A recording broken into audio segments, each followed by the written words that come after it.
viewers. Welcome to the 2026 EC Wildcast Camcast. I am Junior Wildcast Sammy Smith, joined by Malia Greer and Jed Sirianni. We are ECHS Wildcast Spring Edition.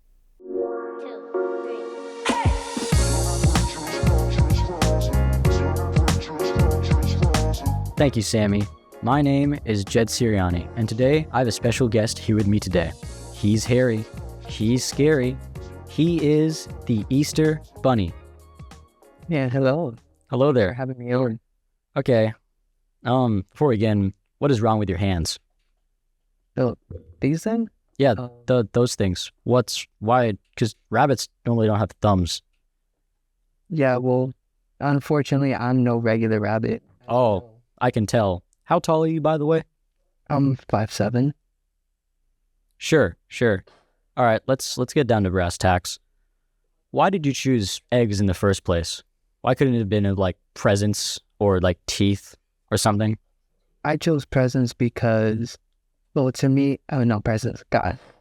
I chose eggs because, to me, they're the most easy thing to get my hands on. They come in plastic and they come from chickens.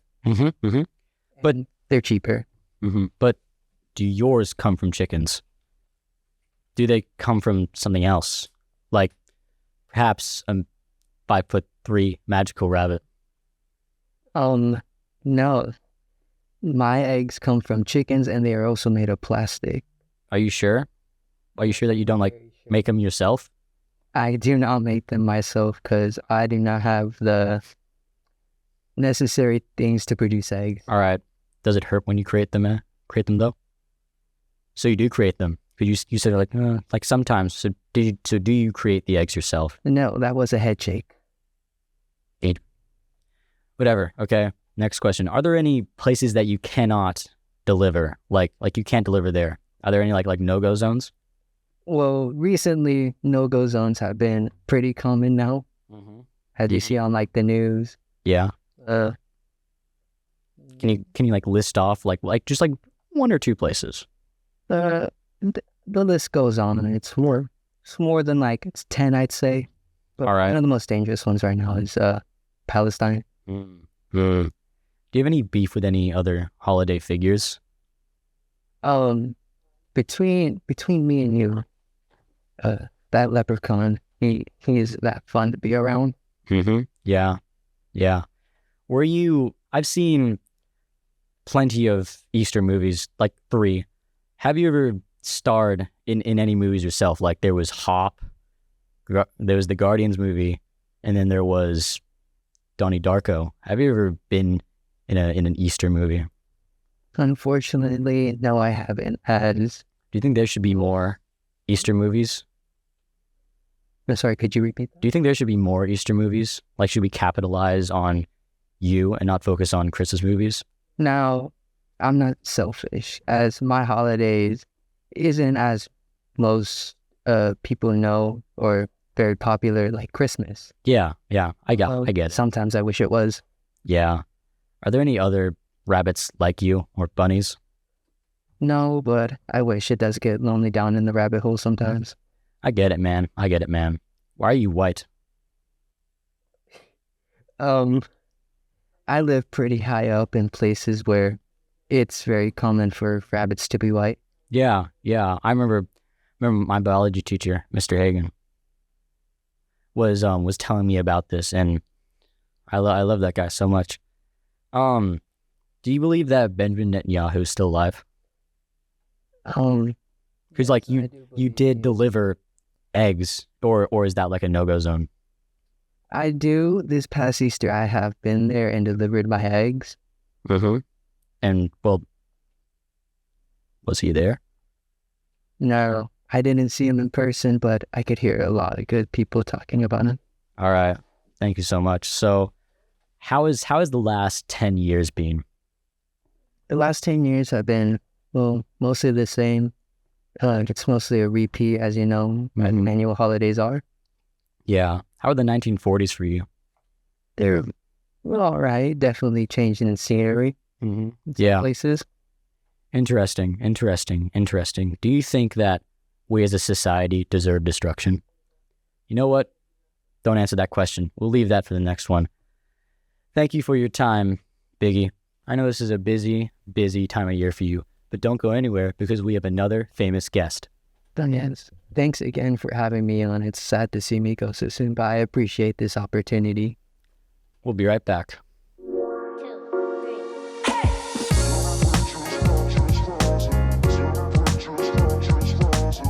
Hi, I'm your host, Sammy Smith, Junior Wildcat over here at El Camino High for this segment, Lessons in Film, on the Wildcast Camcast show. Today, we're joined by a special guest, Ms. Hardcastle. Go ahead and introduce yourself. Hi, everybody. I'm Stacey Hardcastle. I've been a teacher at El Camino for 4 years now, teaching English and TV, film, and journalism. Fun. Yep. So, specifically towards TV film, what students particularly benefit from taking the class? TV film is an intro class. It's where we learn how to ruin movies. Yeah. Right? We talk about all of the things that directors do to make movies intentional and real. You're a student in the class. Has it changed sort of how you see film? Oh, absolutely. Like, I catch myself finding specific composition and when I watch movies and stuff, and like recognizing that everything is intentional in movies make it so much more impactful. It does. Yeah. Absolutely, because everything is on purpose. Yeah. And as a teacher, both an English teacher and a TV, film, and journalism teacher, it's so important for you to understand that art is meaningful and it's on purpose. And so TV film in particular is really about getting you guys to see how directors make film so that you guys can make film too. Yeah, it's so fun personally. So in your experience, how have you specifically seen growth from your film students this year? This year has been wonderful because you guys edit. Yeah. Which I know is a pain in the tuchus. I get it. I get it. And then there are some students who have the cheese touch when it comes to film and computers and technology. But once we get those things going, it's been so different to watch you guys edit. Your class is the first class who has each had a computer. We started the program 4 years ago with 12 computers. 12 computers. Cool. And we have 35 students in the class.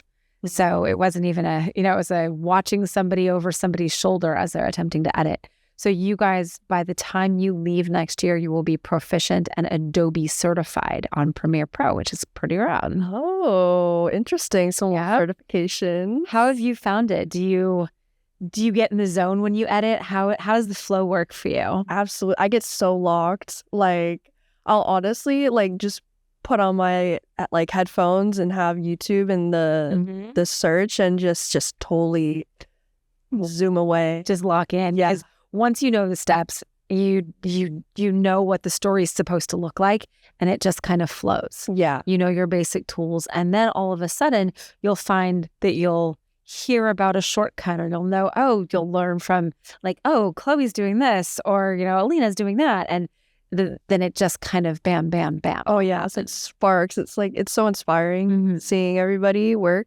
That's definitely been the change this year for sure. Yeah.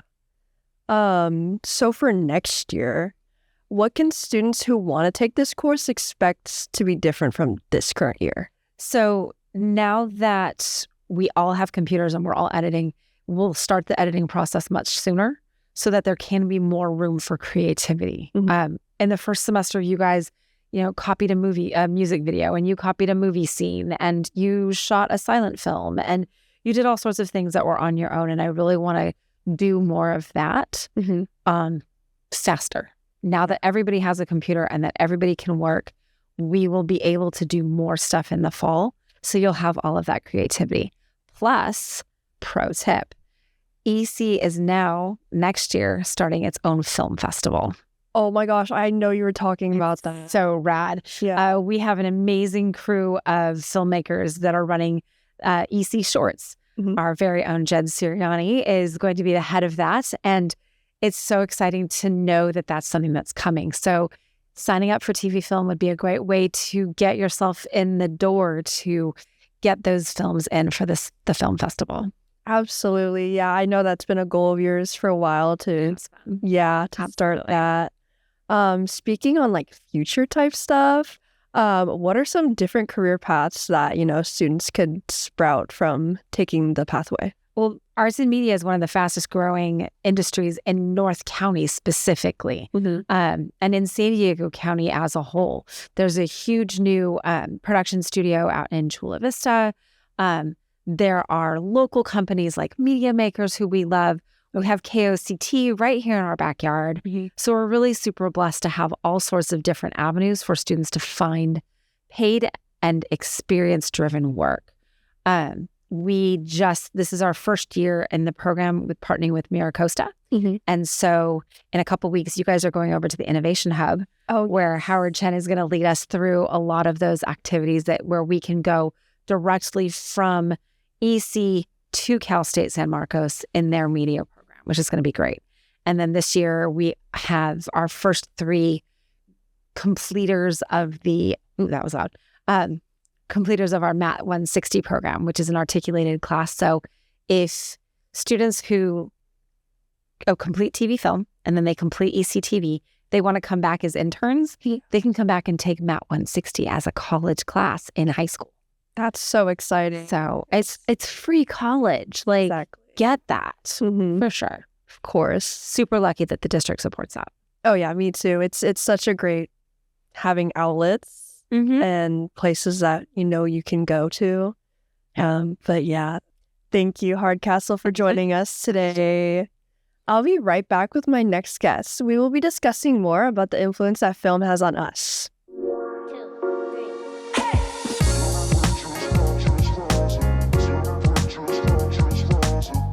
Welcome back, viewers. I am joined by my guest here, Jed Siriani. If you would like to introduce yourself. My name is Jed Siriani. Middle name is Danger.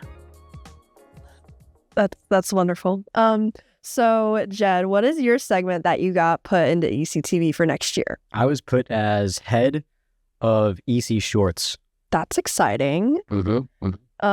So what made you specifically want to take this class? I know you started this pathway in middle school. How has that process been like? I started it in middle school, 8th grade with Mr. Aldridge's class. Originally, I was going to do Spanish, but I was put in there because Spanish filled up. But I just had such a fun time with all the projects we did in that class. Like most projects I do in classes, I would half-ass. I would do the bare minimum, get maybe an A or a C. But with Mr. Aldridge's class, I wanted to put in as much effort as possible, not because I wanted a good grade, because it was fun doing it, and I just had a great time doing it.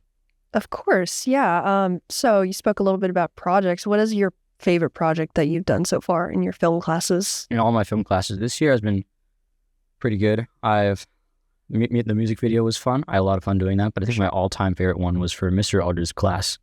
We were supposed to do a how-to video. Everyone did cooking videos. I did how to start a cult. Oh. I did a lot of research on that, watched a lot of documentaries, and I think I did a pretty good video.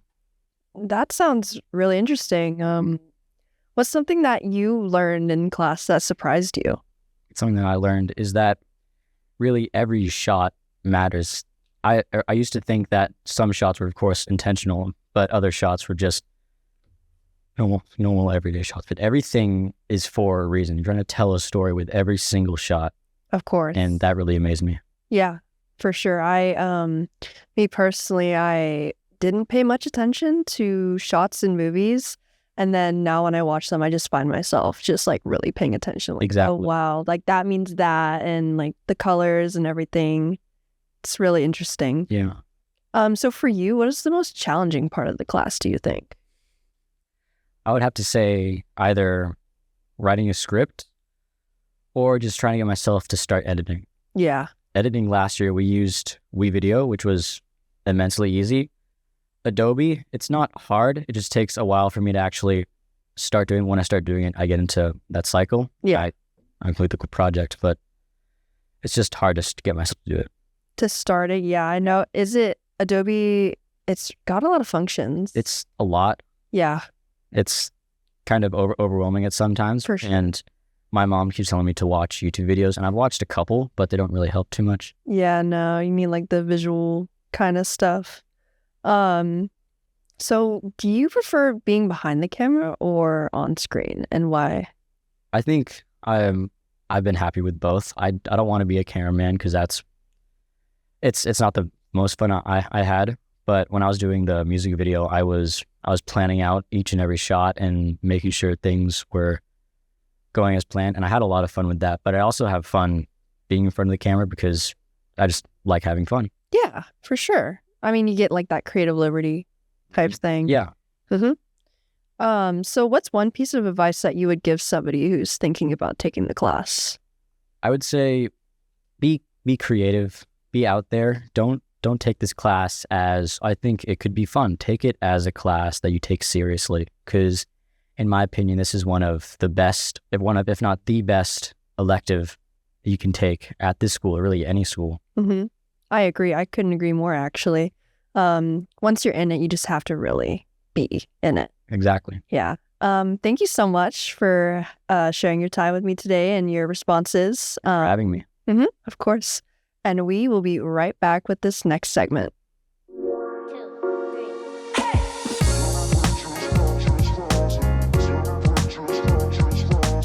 We're going to take a few moments to kind of reflect on KOCT and what happens in the studio. I am joined by my guests, Malia Greer.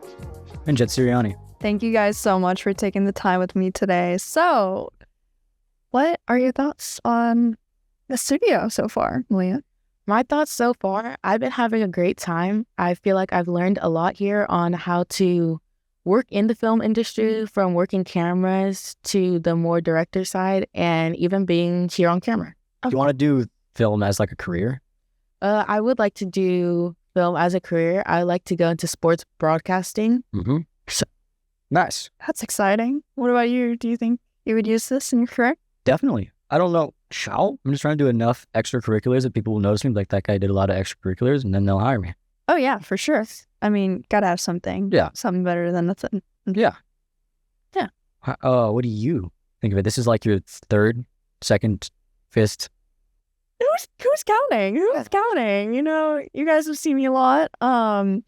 I think that it'll be very helpful for me, especially for the social media aspect. I want to kind of like open up my own business, and I feel like camera handling and, you know, learning all the tips and tricks would definitely be useful. Nice. Yeah. Well, I have had a great time with you guys, and these segments were so fun to plan out. And yeah, thank you so much for joining me. You're welcome. Yeah, thanks for having us.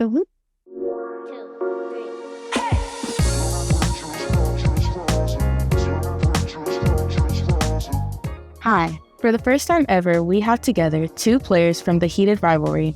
Once a year, the infamous Friday Night Lights. Oceanside High School versus El Camino High School football game. My name is Jet Sirianni. We have two heated players from two heated schools locked together in a heated room. You can cut the tension with a knife. We have with us from Oceanside High School, Neke Latuli. And from El Camino High School, we have Ryan Hamilton. To start us off, why don't you guys tell us your positions? I'm Neke Latuli. I play running back and linebacker at Oceanside. I'm Ryan Hamilton. I play slot receiver and running back. What does it mean to represent your school in a rivalry game like this? It's a great, the legacy of this game is the best rivalry game in all of San Diego, better than any Carlsbad La Costa, better than all that. Oceanside versus EC is the best, biggest game out of it all. So just being able to represent my school, my city, we're all from the same city, but it's different, But yeah, representing that green and black is different. So I'm grateful to just carry on the legacy. Yeah, I think it's like such a different level of a game. Weeks 1 through 9 is just like their games preparing for that week. Everyone's looking forward to, when we play Oceanside, like that's the game everyone's looking forward to. The stands are packed out down to, you can't really hear anything on the field. Like the environment's just a totally, completely different place, and it just makes the game so much more fun. What's going through your heads throughout the game when you're on the field? It's so loud, you can't even think, to be honest. I remember my freshman year, like second varsity game, and it was just packed out. It's mine. You can't hear nothing. It's just stands full, everyone yelling. Everyone's on the sidelines yelling. Like when they talk about like stadium pools, that's to the max right there. Like it's like no other right there. So yeah. Right on. Yeah, I can't really like say that it's like you're pure thinking. You're not really thinking. It's just all the adrenaline. You're running off like just your emotions and maybe a few energy drinks, but, it's just all adrenaline and like there's nothing really going through your mind except like go make a play. Okay. What has been your most memorable moment so far in this rivalry? This year for sure, just getting that first win. My freshman year I lost, but like to be able to go into El Camino's territory, go walk down that hill and just being able to win, like it's a different feeling. Being on that bus, all of us singing "When I See You" by Fantasia, like it's a different feeling, and yeah. Yeah, last year, this last game we played, I couldn't really play too much because I was dealing with an injury the week before. But I remember my freshman year being on the sideline on the field when they got that game-winning catch. That kind of like set the tone for me where I was like, wow, this is going to be a game for years, and then when I transferred, I just knew like, okay, this is where the game was last year. Like, just be prepared. Like, it's going to be all around crazy. Do you guys think you're good at football? For sure, I think I'm pretty good, every time I step on the field, I think I'm the best, because if you're not confident on that field, then you're not going to do nothing. So, yeah. Mm-hmm. Yeah, I agree. I think you have to have a certain mindset where it's not cocky, but it's not, like degrading yourself. I think you got to believe like you can go make a play that if the coach gives you a chance that you're going to go like do something with that chance. I think it's just, you have to have that good balance where it's like you're confident in yourself, but like you don't want to be, too cocky or too out there where like that gets to you and like leads to you making mistakes in the game. But yeah, I'd like to say that I have the confidence in myself to say like I'm a good enough player to go make a play. No doubt. How does team chemistry show up on the field during high pressure games like this one? Team chemistry is everything.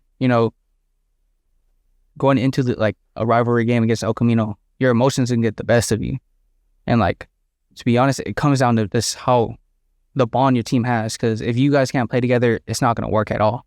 Like, people try to like be for themselves, and like they let their emotions get ahead of them.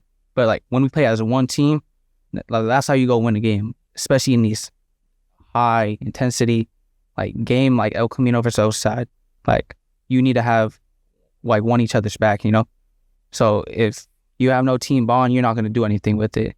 And that's not even just like the rivalry game. That's every single game you have. If you don't have no bond, you're not going to do nothing with it. So, yeah. Yeah, I think, just that whole week, everyone's looking forward to it. And I think like the team chemistry just shoots through the roof. Like, everyone's like pushing each other at practice. Everyone's so locked in. Everyone's like pushing each other to work harder in the weight room. Like, every little thing that we're doing is like pushing each other. Like, this week we cannot play around. Like, it's the rivalry week. Like, everyone's hyped up. The whole week, everyone can just feel like, all right, like it's really going to go down. I got to be out there with my boys. Like, we got to go do something good. How do you cope after losing a game? Like, what's like your mental state after a game that you lost? It's terrible. It's the worst feeling, to be honest. Especially like, after I was blessed to be able to play the EC for the Oceanside game my freshman year, being able to play like throughout the whole game. And like knowing like the mistakes I made that I could have made to like maybe change the outcome to the game, like it's just a terrible feeling. At times, like you just want to go cry after. Like, I'll be honest, I cried after the first freshman game or my freshman year. It's just like, it's a feeling you can't describe. You just have like a heavy heart after every loss, because like I'm so competitive. I want to win everything I do in life, and every little, if that's from football, school, whatever, I want to win in it. So like, especially losing at El Camino, like everyone looks up to that game, and losing it, it's just like, it sucks. Mm-hmm. So yeah. Yeah, I'd say just after a loss, we had a little bit, we had a lot of losses last season. I just would say like, it's just like, it's like kind of like regret. You're just thinking about all the things you could have done different, all the things like, oh, our coach shouldn't have called that play. Oh, if only so-and-so made a play. I think it's hard. Like, you can't really blame them, but everything's just going through your head. Like, all the mistakes you made as a team were just like, oh, that was dumb. We shouldn't have done that. And then it's just like, I kind of like isolate myself after games. Like, I don't really feel like talking to anyone. We usually go to In-N-Out after the game. Like, all our school, or like most of our school, they're like, my friends will ask, oh, you going to In-N-Out? Like, I just don't really feel like going to In-N-Out. I'll just be like, no. I kind of just want to go home, take the night to think about like what I could do better for next week and just show up next week. When preparing for these games, what are some things fans may not see? Like, what does a week of practice look like for you guys? for us, El Camino dropped a song, you know, so y'all, like everyone knows about that. So for us this year, we also on Mondays, we run hundreds, but we wake up at like 5:30, then we run at 6, something around that. So while we're running our hundreds, that's all we're playing. Like, it's just like, it's just a hatred, like not a hatred, but it's El Camino week. So just building up that tension, like it hypes you up so much. And like, so for us, all we did was play that song. We used every little bit of motivation that we use. Like, this is my dog, but he went on a Young Life Instagram and called me out. The Wildcats, it's always Wildcat country, no matter where you go. You can go down the I-5, you could go down to LA, you could go down to Sacramento. I don't care. It's EC Nation out here, all right? We're going to sink the shit, all right? You heard? Hey, Nike, I'm coming for you. Isaiah Tokyo, I'm coming for you. It's going to be a big game. Hey, get your popcorn, because we about to ball out and we about to put on a show for the whole city of Oceanside. It's called easily. Man. It's jokes, it's all love, but like for us and our team, we use that as a motivation for us. It makes us work harder. He's still my dog, but for sure added a fire under me seeing that and hearing that. So yeah. Yeah, you know, I just think, like I said earlier, everyone's just, it's kind of weird. Like, we weren't practicing that hard, like weeks 1 through 9, and then Oceanside comes and it's like, it brings out the best in people. Like, everyone's out there trying to make a play. Everyone's flying to the ball. Like, I just think a lot of people take for granted, like, what really goes into the preparation, like the early mornings. And it doesn't even just start week 10 when we're playing Oceanside. Like, the fans don't see like the off season, the early morning workouts, the workouts after school, like just the exhaustion that you get through the week, finishing out the school year, like building up to the season. And then once Oceanside comes, it's like end of the season, everyone's ready to just, you know, go show that talent and all that work they put in. Thank you guys again for joining us as guests on our Campcast. I'm glad this heated rivalry has cooled off and the tension has melted. We may be with two heated teams, but we're all united together under Oceanside as one. Yes, sir. Yes, sir. Thank you guys for having us. Yeah, thank you.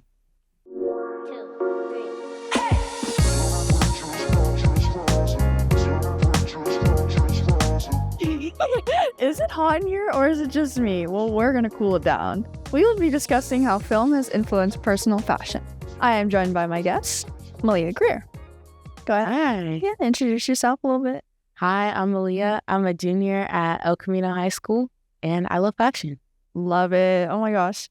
So, what are your biggest fashion inspirations? My biggest fashion inspirations, I'd say I like a lot of streetwear fashion. Mm-hmm. So just everyday stuff you may see at school. I take a lot of inspiration from students and just like influencers you may see on social media or like when you're watching movies. I love like signature pieces. Oh yeah, for sure. For sure. Do you like kind of like with the sports kind of like jerseys and like hats and stuff? I love that type of streetwear. It's really cool to me. And like, do you realistically like plan out your outfits or you just put on whatever on the spot? I'm not gonna lie, I'm horrible at planning out my outfits. I will envision it, but then if what I have in mind doesn't come out correct, or perhaps I cannot find the piece of clothing I want, it will default to sweats and a hoodie. That's so real. Oh my gosh. No, because like when I like get up in the morning, like sometimes I plan it out, but then like you gotta get some Pinterest, you know? You gotta make sure that it looks decent to like wear out, you know what I mean? And do you have any like favorite pieces that you own, would you say? Favorite pieces that I own? I think I have a Mexico soccer jersey, and it's like a vintage one. So it's a 1998, and it's white, and it has like a green and gold and red collar. My favorite piece that I own. That sounds so cool. I've never seen you wear it.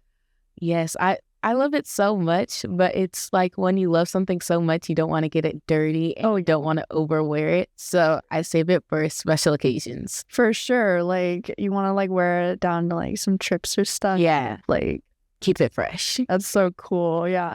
Have you been like influenced by any like particular movies or shows, would you say? Movies or shows? I think when I dress a little more girlier, you could say I've been influenced by Gossip Girl. Ooh, Yeah. Oh, the little Jenny. No, because I love her fashion. She's just gorgeous. It's very unique. Mm-hmm. Definitely, she had her own brand. You could look at something and tell it's inspired by her. For sure. No, yeah. I love her like layering and just the way that she feminizes stuff that I wouldn't like think is feminine. Yeah. You know what I mean? Like with the suit and tie like outfit, that's one of my favorite outfits by her. And you wouldn't like necessarily say, oh, it's like super feminine. Yeah. But like she just wears it so well. And like I think that's because of like her accessories and stuff and the way she does her hair and her makeup. But yeah, she inspires me so much, and I love this show. Yes, I loved her edgy phase when she was rebelling against her dad, like that specifically. Oh yeah, I think it reflects so well about like teen's life too. Yeah. Because you know she came from Brooklyn and stuff, and wasn't really on the in. Yeah. So even though people don't really like her character as much, I feel like she reflects a lot of us, how we want to, be like. Pushing her. Thank you so much, Malia, for joining me today and chatting a little bit about fashion. I appreciate it. Yes, thank you for having me. And I will catch you guys soon.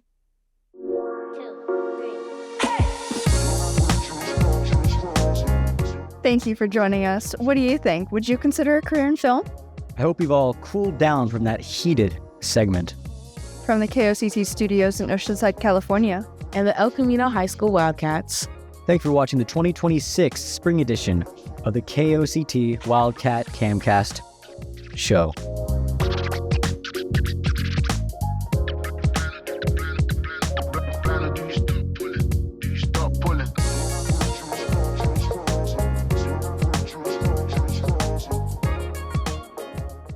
Tune in and watch KOCT Television, the voice of North County.